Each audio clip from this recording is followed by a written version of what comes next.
Welcome to episode 369 of the Brainy Business, Understanding the Psychology of Why People Buy. In today's episode, I'm excited to introduce you to Dr. Scott Rick, author of Tightwads and Spendthrifts. Ready? Let's get started. You are listening to the Brainy Business Podcast, where we dig into the psychology of why people buy and help you incorporate behavioral economics into your business, making it more brain-friendly. Now here's your host, Melina Palmer. Hello, everyone. My name is Melina Palmer, and I want to welcome you to the Brainy Business Podcast. In today's conversation, I'm joined by Dr. Scott Rick. Scott is an associate professor of marketing at the University of Michigan's Ross School of Business. He received his PhD in behavioral decision research from Carnegie Mellon in 2007, and he then spent 2 years as a postdoctoral fellow at Wharton. Rick's research focuses on understanding the emotional causes and consequences of consumer financial decision-making, with a particular interest in the behavior of tightwads and spendthrifts, the title of his new book, which we'll be discussing today on the show. The overarching goal of his work is to understand when and why consumers behave differently than they should behave, defined by an economically rational benchmark, a happiness maximizing benchmark, or how people think they should behave, and to develop marketing and policy interventions to improve consumers' decision-making and well-being.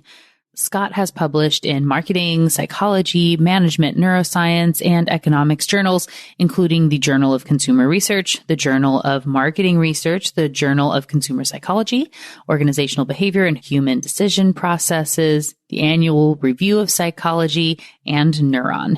His research has been covered by media outlets like the New York Times, the Wall Street Journal, the Financial Times, the Washington Post, NPR, and the Harvard Business Review. At Ross, he's won awards for both research and teaching. Really quickly, before we get into the conversation, I want to be sure you know there are links in the show notes for everything, including related past episodes, links to articles and books, including Tightwads and Spendthrifts, and so much more. It's all within the app you're listening to and at thebrainybusiness.com/369. Now let's jump right in. Dr. Scott Rick, welcome to the Brainy Business Podcast. Oh my gosh, thank you so much for having me. So excited to have you here. As I mentioned a bit in the pre-chat, I'm a huge fan of your work. And so when I saw that your book was coming out, I was really, really excited and jumped on the opportunity to have you come be on the show. For everyone who hasn't yet heard those episodes, which will be linked in the show notes and doesn't yet know who you are, can you share a little bit about your work and your background? Sure. Yeah. So backgrounds in decision-making research, and I'm now a marketing professor at the University of Michigan. I do research on spending, saving decisions that people make. And more recently, I've looked at how couples kind of navigate these together, where they kind of fall short and how they could be doing it better. And more recently getting into work on how we kind of pass along our feelings to kids, kind of paralleling my own journey in life. Yeah, so it's been fun. Awesome. Well, as I mentioned to you, I know there are a lot of people that work in the financial industry that listen to the show, since I myself worked at a financial institution for 6 years, running a marketing department there, and have done a lot of work and spoken at a bunch of, credit union and banking events. And we also all are human people that spend money. So understanding both ourselves as consumers, as well as when we're thinking about the way that we're marketing and putting information out there, as this is the Brainy Business. So can you share a little bit about tightwads and spendthrifts? Yes. These are interesting people running around out there. The tightwads, they experience a lot of psychological distress when they're considering spending money. It can cause them to spend less than they think they should, which can be a frustrating experience for them and the people around them, spouses, kids, friends. So they look good on paper. Financially, you wouldn't imagine that, oh, they would be really anxious about money, because things often look good for them, but they're carrying around this response. Spendthrifts have the opposite problem. It's like someone cut the brakes in the car. I'm a spendthrift, but we don't experience enough distress when considering purchases.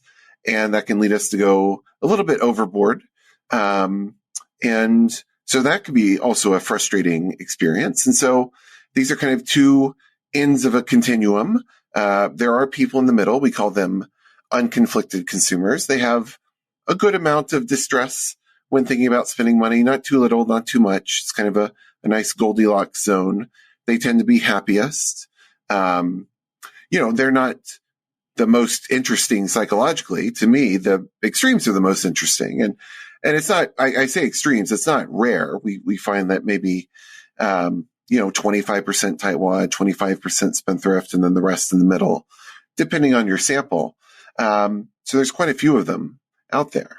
But, no, it's, even though they look vastly different on paper, both extremes have this kind of frustration with how they approach spending.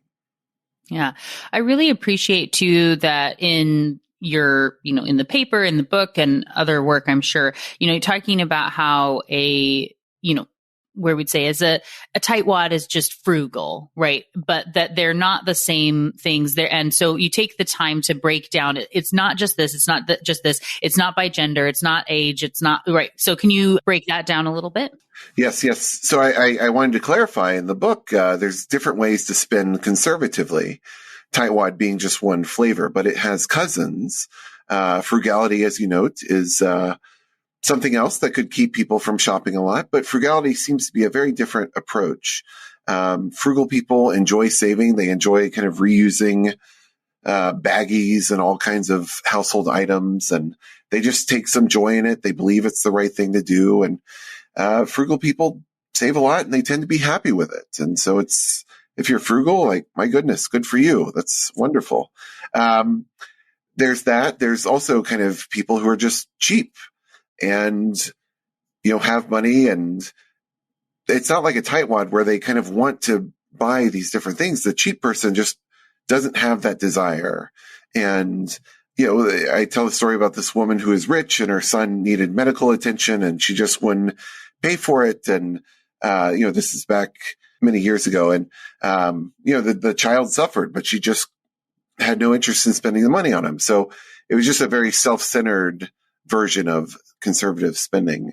There are these different flavors, but the tightwads, I have a real soft spot for them because they want to do all these things, but they just can't get themselves there on their own.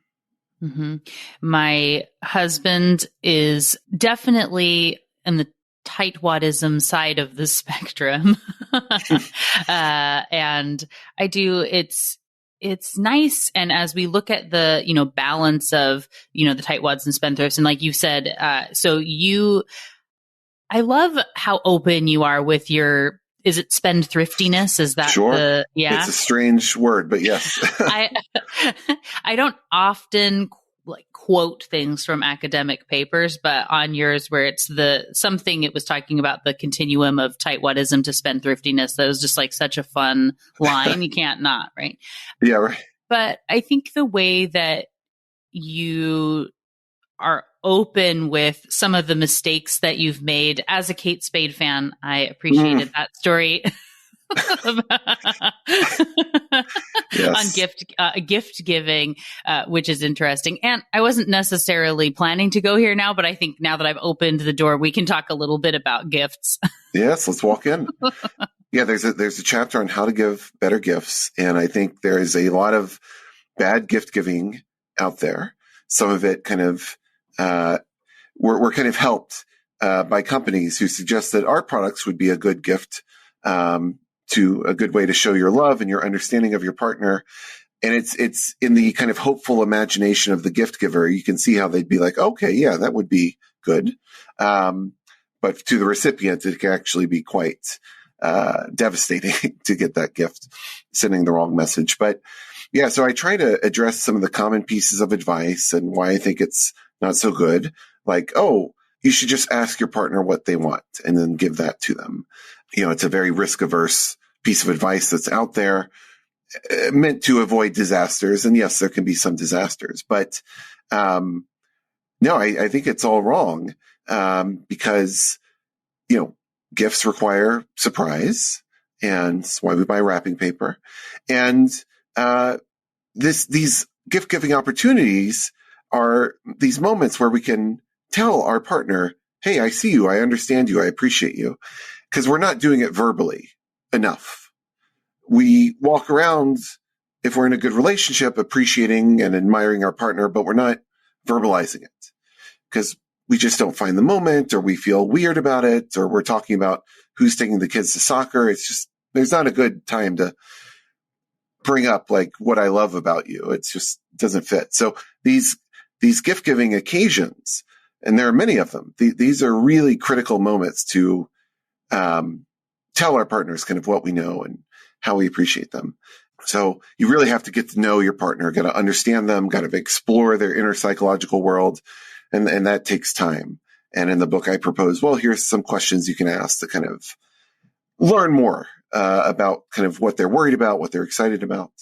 But also this notion of sacrifice. I think a good gift requires sacrifice. I need to know that you didn't just like pick this up on your way home from work on the early evening of Valentine's Day. I need to know that you had to work at this somehow. You had to sacrifice something. And Tightwads and Spendthrifts can display sacrifice in different ways. I'm a spendthrift. If I get my wife like, oh, a new iPad, like that's nice. But she just saw me buy myself a new iPhone and like a new pair of Nike, Air Jordans. Like she knows that spending a lot of money is not a big deal for me. So there's no sacrifice there. So to me, to demonstrate sacrifice, I got to plan something. I got to make something. I got to track down like a rare thing. That's sacrifice. Now she's a tightwad, big time. And she knows this. She's fine with it. But, if she buys me something expensive, I know, wow, that was not easy for you. That was a real sacrifice. I know that made you uncomfortable. And so I'm flattered when she gets me, assuming it's something I like and is in the ballpark. So yeah, just keeping in mind kind of what's going to feel like a sacrifice to the recipient. So a lot of things to think about when it comes to gift giving.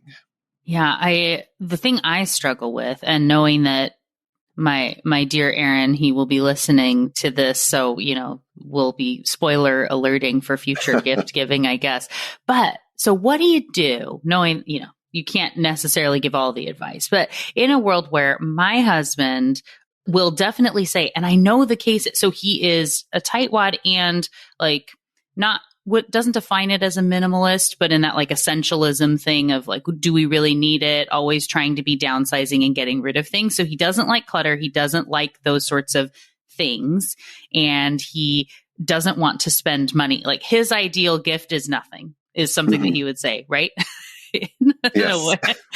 And even, where like, sorry kids, if you're listening to this later on, but like where the kids will make art things or whatever, it's like we take a picture of it and then it goes away. It doesn't live to be clutter in our world, right? Yes. Like any thoughts? I get, there is a bit of planning for the experiences, right? But even that costs money. Yeah. And joint accounts, he'll know. I can't surprise him with anything. I know you talk about joint accounts in the book, so. Well, yes, I would recommend changing that right away. I'm a big fan of joint, but not only joint. Yes. We can get into that. But, no, the beauty of, having a partner who's not as much of a tightwad as you is like, they can make decisions about experiences and you don't need to know all the details. There can be some white lies. I got this on sale. Amazing. And I think that's fine. I think that's benevolent deception. It can be a nice thing. But no, as you say, I think experiences are the key here. And, maybe if it's, more of a outdoor adventure that's not so expensive, but it's like planned out and we're going to do this picnic here. And, I rented that gazebo and like, it's not expensive, but it took some legwork. but no, it's, you can think about like, oh, the ideal gift is no gift. Like whoever cares about gift giving the most in the relationship, that's how much the relationship cares about gift giving. It's Right.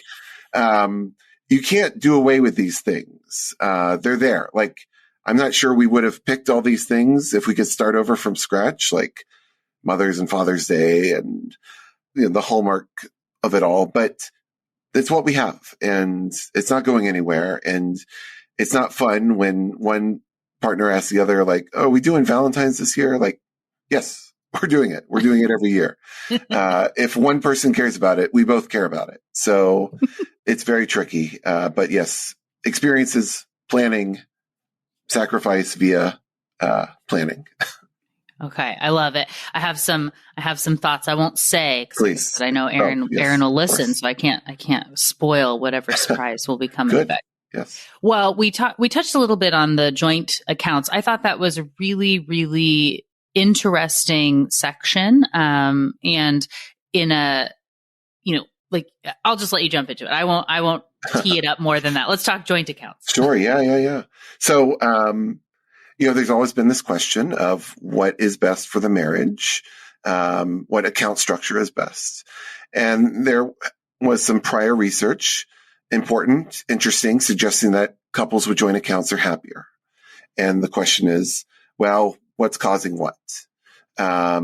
So we ran an experiment with newlyweds who had separate accounts, and they were kind of on the fence about what to do in their marriage. And so we randomly assigned them to merge their money into a joint or keep it separate or do whatever they want. And we followed them for 2 years. We would check in periodically. Are you still talking? Do you like each other? How's it going? And by the end of year 2, the couples assigned to merge into joint were happiest. They kind of maintained their initial kind of newlywed level of happiness, and everyone else kind of had the normal dip you see after the wedding day. Most people who had the choice, that third condition, most of them kept it separate. And even those who went into joint, they waited a long time, so they didn't get the benefits. So yeah, that suggests that there's something good about joint. I think it's good for like blurring income differences. I'm a big fan of laundering incoming money through a joint account, so it's all our money. I don't like scorekeeping, and you want to keep things communal. I help you because you need it, not because I'm kind of prepaying for favors. And I like saying, oh, can you do the dishes tonight? Because I'm so tired and I need the help. Not, can you do it tonight? Because I did it last night. You don't want to get into that. And so I think pooling the money in a joint account is good for that, keeping that communal vibe. But I would say that that's just the start of it. I do believe that you need separate accounts attached to the joint so that we each get to spend some of our money without close monitoring. I am not a fan of close monitoring. And I should say, by the way, everything I'm suggesting here is like, it requires a lot of trust. If you're on shaky ground, maybe hold off on these suggestions. Like, this is for couples that are generally going well, but maybe we could be even better. That's who I'm talking to mainly. So assuming there's some trust, I think I should have a sense of what you're up to, but I don't need the details. So that's why I call it financial translucency instead of financial transparency. So maybe I know a number that you spend per week or month, but if I'm like looking at every item, there's going to be things that you spend that kind of drive me crazy and vice versa. Like, oh my God, look at all these lattes you're buying at work. Can't you just bring your coffee in? No, I like the lattes. I need them. It's a break for my coworkers. Like it's important for my mental health, and it's not going to add up to anything anyway. And we might have different hobbies and interests. And whenever someone has a hobby, like an outsider looking at the expenses, they're going to be like, how could you spend that money on this? They don't know the market. So it's best just to kind of have a little privacy and maintain a little individuality. Even though it's all our money, you can still have a bit of discretion. Yeah, I liked some of the examples in the book where, it's like you're saying, everything's coming in to the one account. And then if it's, say, Melina gets $500 a month, Aaron gets $500 a month, it goes over here. It happens every single month. And that's what we have. And like, if I want to save my money up for 6 months to buy you a really nice gift, I can do that. And I'm maybe sacrificing buying things that I would have liked, which we can see. And I had to save it up to be able to buy the thing. It helps to go with what we were saying there about gifts and things. Or if you're just doing whatever you want with it, that's fine. Yes. There are ways to make that happen. And like you were saying, it doesn't have the like checks and balances. But if we do come back together at some point, like I know you talk about in the book about having the weekly, monthly, quarterly, whatever check-ins, right? So we're able to say, hey, I've been having a really hard time sticking to my $500. Can we talk about how we might lift or whatever, right? You can have those conversations. Absolutely.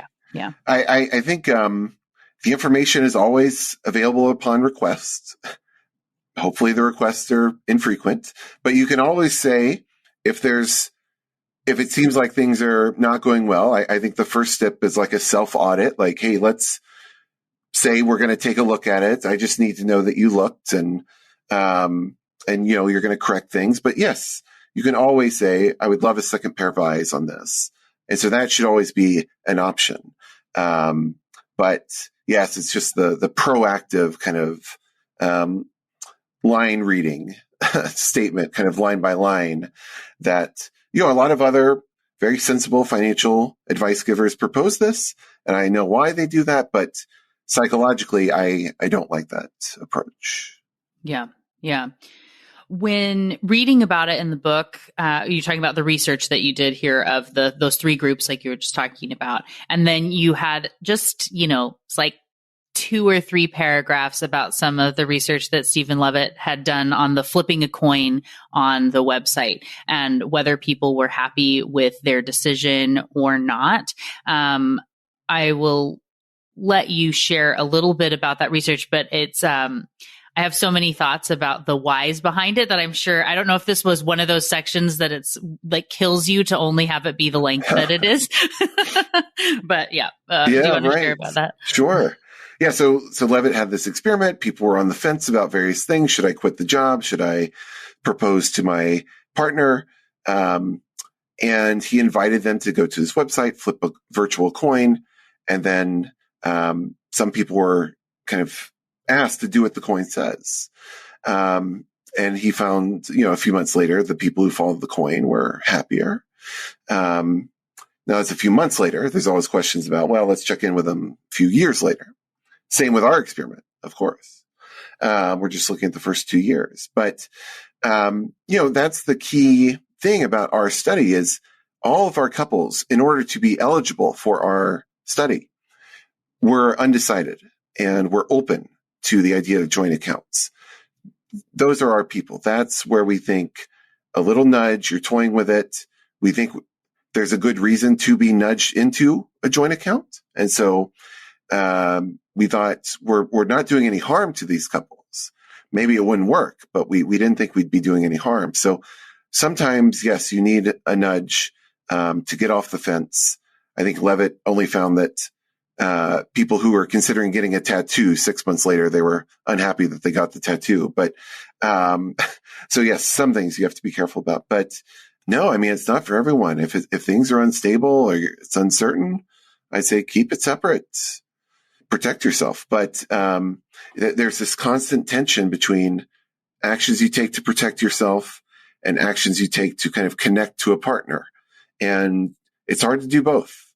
And so this recommendation to go all in on joint is kind of the connect part of the continuum. But some people should be on the protect part. Yeah, I think we helped those couples get over some status quo bias, some inertia with our little prompting. And, the couples who took 2 years to decide on joint, maybe that was a difficult conversation for them. And we just took away that difficulty. We said, do it. We're not going to pay you otherwise. Just do it. So I love the Levitt study.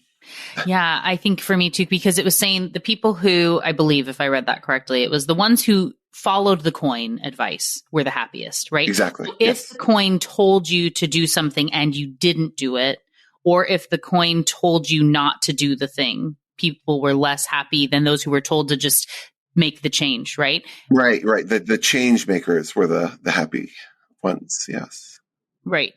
And so when we look at, and just thinking even that like errors of omission versus errors of commission, and like you're saying with the status quo, and you're constantly having this like counterfactual thinking of if only I had done the thing, if you didn't follow the advice of the coin, I would guess that those people were the least happy as time went on. Right. So yeah, that's a experimental wrinkle. Like, okay, in life, we wouldn't have had that thing like, oh, I was told to do this and I refused. But I do believe that there are some changes that, yes, we just need to be prompted to make them. And if we're leaning that way anyway, we should probably just go ahead and do it. Well, and definitely Mike Norton and some of the research at Harvard, right, about the photography class. And so if you took the photo and you pick one that you're going to take home, and the other one they say is like going away forever. And once you make your choice, it's gone and you can't redo it. And in the other case, you can always come back and make a new choice.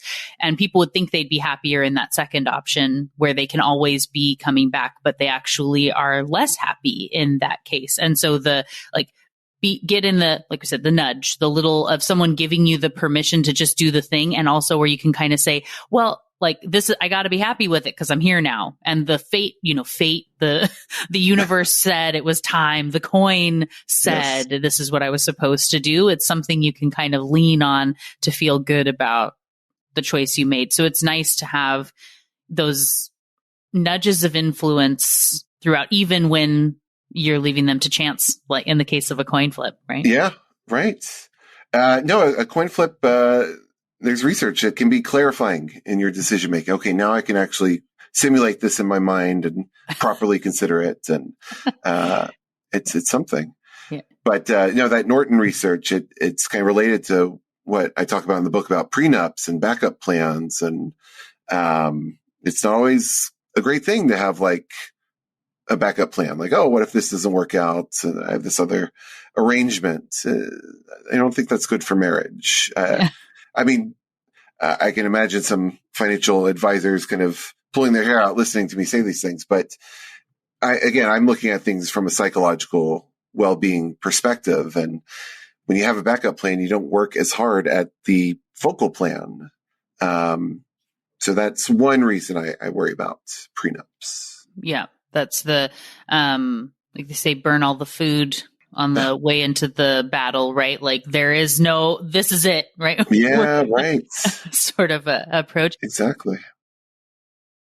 I was actually going to transition into a conversation about prenups actually, from this. So, can you share a little bit more? I know you kind of opened the door here, but on the problem and a way psychologically that it's not to say we should do away with them, but there is another option. Yeah, right. Well, no, I recently read this wonderful New Yorker article on prenups, and I've loosened up a little. There are some interesting use cases. I will concede that. But yes, psychologically, the backup plan is a problem. The other problem is that it's seen as optional, that someone in the couple has to opt into it and bring it up and really express extreme doubt about how this is going to shake out. I mean, I would say that prenups would be more okay if they were mandatory, if they were required and no one had to bring it up and express that they have these significant doubts. Like, I have no doubt, but I'm just being forced by the state to talk about this, so we might as well. And so, you can do it that way. But the fact that someone has to propose it, I think it casts a shadow that is hard to shake for a lot of couples. And, there's ways to frame it like, oh, my family is kind of forcing me. I don't want to do this, but, maybe that can help take the sting out of it. So I'm not a fan, even though, again, I recognize the financial arguments, but psychologically, not a fan. Well, even I love you, but my family thinks you're untrustworthy. That's not. They're very risk averse. They do this for all their marriages. Yeah, it's difficult, but we can see that if it is just sort of the way things are, and you have to do one, like you said, it makes it to where maybe our terms are a little bit different than most, but we were going to have a plan no matter what. What do you think? How does this tie in with companies, right? So in many ways, while we may not be married to the companies we work for, it's similar in a lot of ways as we're entering into those sorts of relationships. Do you have any thoughts on whether it's bringing on employees or as an employee, things to be thinking of that may be tying from some of these principles? Yeah, it's fascinating to think about kind of backup plans and outside options and negotiating for salary increases in the shadow of an outside option. And, employees are bouncing around maybe more than they used to. That's my impression. And there's probably some underinvestment in just raising the salary to an atypical level just to kind of keep them. And, we can't do that. We can't set the precedent, but then you end up having to search and hire and train. And, so there's some, I think, penny wise, pound foolish salary practices that are out there, some kind of tightwadism in terms of, not investing in your kind of best people. And so, that's a position where I would hope people deciding salary, I wouldn't necessarily want a tightwad in that position. You gotta spend money to make money, essentially. Netflix has this policy on what's our spending policy, like do what's best for Netflix. And so sometimes that means you don't take the guests to Olive Garden. You take them to a really nice restaurant and you wine and dine them. And there are costly investments that need to be made. But this is an area of work I'd love to do more work in, kind of tightwads within business settings, kind of making organizational spending decisions. And my hunch is that that's not always a great thing. Yeah. Well, I think that's an important call out to anyone listening who works at an organization where you think you might have some good candidates for some research for Scott. Yes. Please, reach out and let us know. You can connect to me. I can connect you to Scott. There will be links in the show notes too.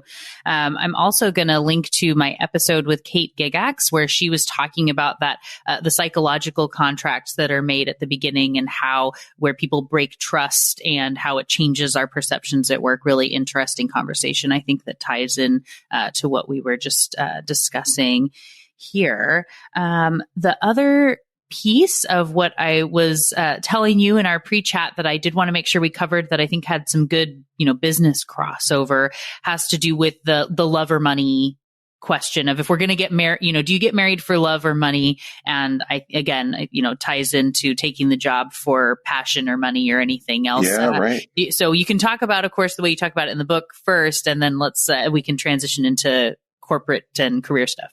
Yeah, right. Well, I was shocked because I wanted to address this question of the wisdom of marrying for love or money. I was shocked to see all the advice out there that says, just marry for money. Like people are kind of the same and, you might as well just go for the richer one. And yeah, it's wild to me. So, great Gatsby author, F. Scott Fitzgerald, he says, well, you don't marry for money. You go where the money is and then you marry for love. Not the worst piece of advice, but it's like, how do you go where the money is? Like the people who have the money, they're not like throwing open their doors and saying, yeah, come on in. Come date our children. Like, yeah, well, let's spread the wealth here. And even if you do, snag someone really wealthy, are they eager to kind of share those resources with you? Not so clear. You can have people who look like they're rich, but their partner believes in my money and your money, and I have some and you have not so much. So yeah, I think just you do need some money. You need enough. And you need love, of course. Both the kind of passionate, kind of initial fiery love and the kind of the companionate love. Like I like watching Bravo with you and just like hanging out with you, that kind of stuff. But, I ultimately propose you got to marry for well-being. which you need money, you need love, but you also need kind of psychological similarity, similar tastes, goals, interests. I mean, not identical. That's a little boring, but similar enough.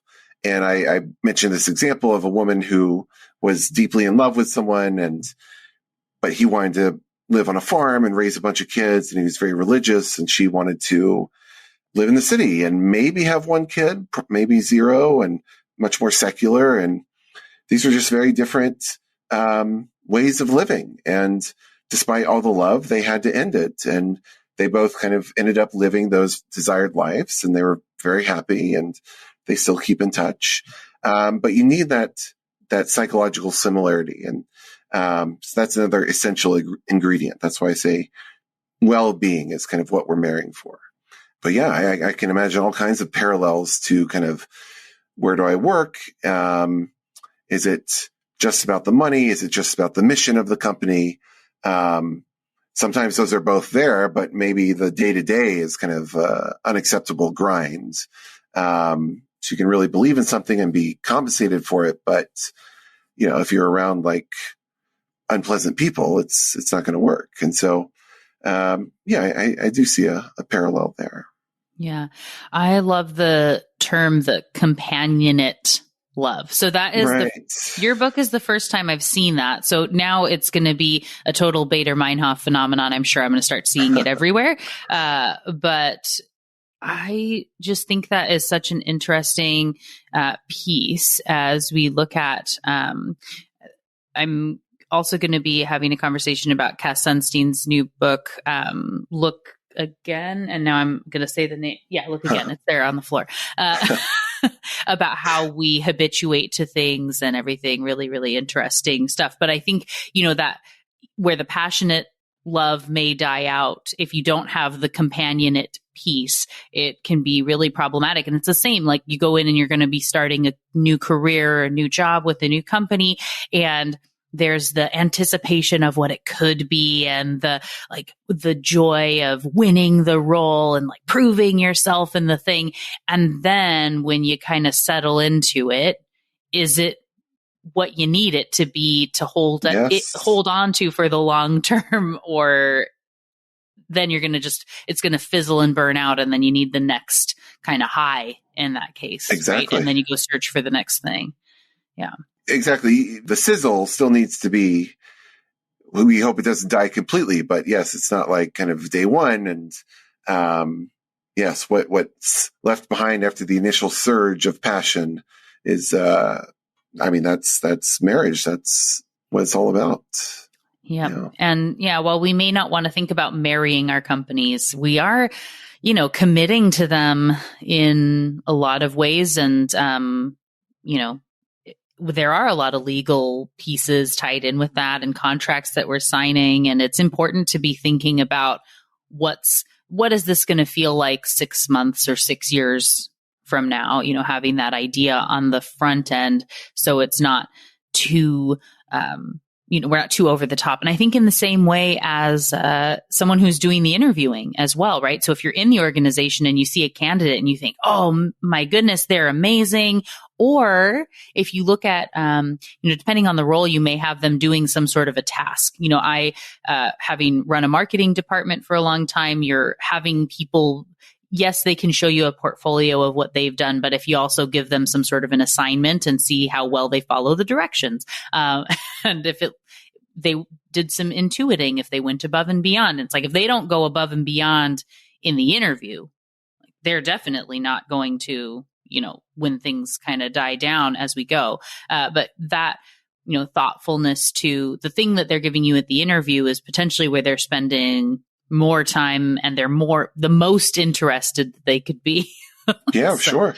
Yeah. Keeping all that in mind. It's hard to project out to all these different settings in which the relationship will find itself in, either at work or in kind of romantic relationships. The more information you can get before kind of committing is helpful. For dating, I say, like, my goodness, go to a crowded Costco on a Sunday, go to a baseball game, do different things and kind of get a sense of them and these different settings because that's life. And you need to be able to enjoy their company in all kinds of different spaces. One of the things that we used to do in our interviews as well, and this was a suggestion from someone that was on my team that was just brilliant, is that once you got to a certain level of interviewing, because you go through a couple of rounds, we would have potential candidates play Jenga with us in the interview. Because if you can tell, so someone's going to totally let their guard down and show you kind of who they really are when you're playing a game like that because of the tension of, and if they're aggressively smack talking people or like way over the top, you can tell. If you don't want to play Jenga with them, probably don't want to work with them either. That was sort of our fun thing that we would do in interviews. And if they tip the table over when they're angry and they lose, that might be a bad sign. I'm working on that myself, but it's Jenga can be revealing. Sure. Yep. Yeah. Lots of board games. Yeah. Love it. Well, as we start to close out the show, is there anything that you wish I would have asked or that you would love to touch on that you don't typically get to talk about or anything? Oh gosh. No, I mean, the Kate Spade story that you hinted at, just for the listeners. So wife's a tightwad, likes Kate Spade, or at least she did at the time. I thought, I'll get her something new from Kate Spade. There were lots of modest things that are her style. She's kind of understated. I'm not. And I found this like gold glittery clutch, like way more expensive than everything else. It would definitely be if I used handbags, that would be my handbag of choice. I'd want to take it to like a Hollywood premiere, like it's so fancy. So I got it for her. The money was no issue to me. I was like excited, like it must be really good. I gave it to her in front of her family. They're like Pittsburghers and kind of, perfectly nice, but not like fancy people either. And she just opened it up and, just silence. You could hear the tumbleweeds. And, I just laid this egg and her dad was like, you going to wear that down at the Kroger's? And, like they couldn't figure out what she would do with this. And it was just like a profound, you don't understand me. It was a really kind of, these bad gifts can really leave a mark. And so I've become, I think, a much better gift giver over the years. But that was back on the shelf before New Year's. But just my spendthrift, flashy self just got away from me. And I wasn't thinking enough about her perspective. Yeah. And it is important for the world to know. It's not that no one wants a sparkly gift. You can see. So those who are watching us on the video here, right? We've got my sequined, like bedazzled Starbucks cup that my husband did give me as a gift. Yes. Because the glitz and glam of I often say my favorite color is glitter. My 7-year-old daughter told me yesterday that wasn't an acceptable choice of my favorite color, and I disagree, but I'm with you. Wonderful. So for everyone who is now so excited to go get their copy of Tightwads and Spendthrifts and to connect and learn more about you, what's their best way to do so?